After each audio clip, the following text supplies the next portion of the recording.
একদিন এক ছেলে দেখলো একটা হলুদ বেজি মানে নেউল তার ঘরে ঢুকে পড়েছে। সে বেজিটাকে তাড়াতে যাচ্ছিল, ঠিক তখনই বেজিটা কথা বলে উঠল, ভয় পেও না, আমি তোমার সঙ্গে একটা চুক্তি করতে এসেছি। ছেলেটা অবাক হয়ে গেল, কারণ সে জীবনে কোনো প্রাণীকে কথা বলতে শোনেনি। বেজি বলল, আমি পাহাড়ে 100 বর্ষ পুরনো মূল্যবান ভেষজ গাছ খুঁজে পেয়েছি, যেটাকে মানুষ লিংজি বলে। তুমি যদি আমাকে এক টুকরো শুকনো মাংস দাও, আমি তোমাকে সেই গাছটা দেখাবো। চুক্তিটা ক্ষতির মনে হলো না, তাই ছেলেটা রাজি হয়ে গেল। বেজিটাকে পাহাড়ের পেছনে নিয়ে গেল। কিছুক্ষণ ঘুরতেই সত্যি একটা চমকানো ভেষজ গাছ বেরিয়ে এলো। ছেলেটা খুব খুশি হয়ে শহরের ওষুধের দোকানে গেল। দোকানদার গাছটা দেখে সঙ্গে সঙ্গে চিনে ফেললো, এটা তো দারুণ মানের লিংজি, খুব দামি। সে সঙ্গে সঙ্গে 15 তোলা রূপো দামে কিনে নিতে চাইলো। ছেলেটা হাসলো আর বলল, আপনি সত্যি সৎ ব্যবসায়ী। রূপো নিয়ে আনন্দে বাড়ির পথে রওনা দিল। পথে হঠাৎ একটা মৌমাছি এসে বলল, সামনে যেও না, ওখানে এক পাগল বন্য শূকর আছে। কিন্তু ছেলেটা ভাবলো, যদি ওটাকে ধরতে পারি তাহলে আরো বেশি টাকা পাবো। সেই চুপি চুপি সেই জায়গায় গেল যেখানে শূকরটা আসতো। অল্প পরেই শূকরটা সত্যি হাজির হলো এবং তাকে তেড়ে এলো। ছেলেটা বুদ্ধি করে পুরনো শিকারীদের ফাঁদের দিকে দৌড় দিল। এক লাফে উপরে উঠে গেল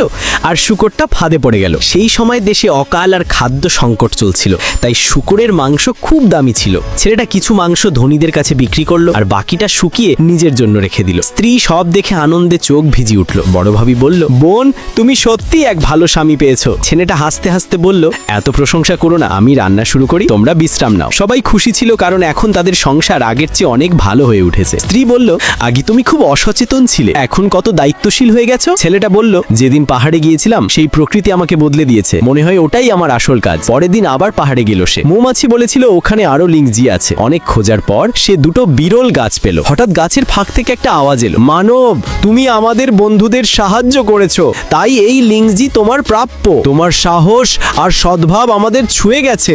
এই বন রহস্যে ভরা, কিন্তু সবাই সেই রহস্য দেখতে পায় না। আমরা আশা করি তুমি এই জায়গার রক্ষা করবে। ছেলেটা হাত জোড় করে বলল, আমি এই বন আর এখানকার প্রতিটি জীবের সম্মান করব। তারপর থেকে তার জীবন সুখী হয়ে উঠল, কারণ সে বুঝে গিয়েছিল যে প্রকৃতিকে সম্মান করা মানুষ কখনো খালি হাতে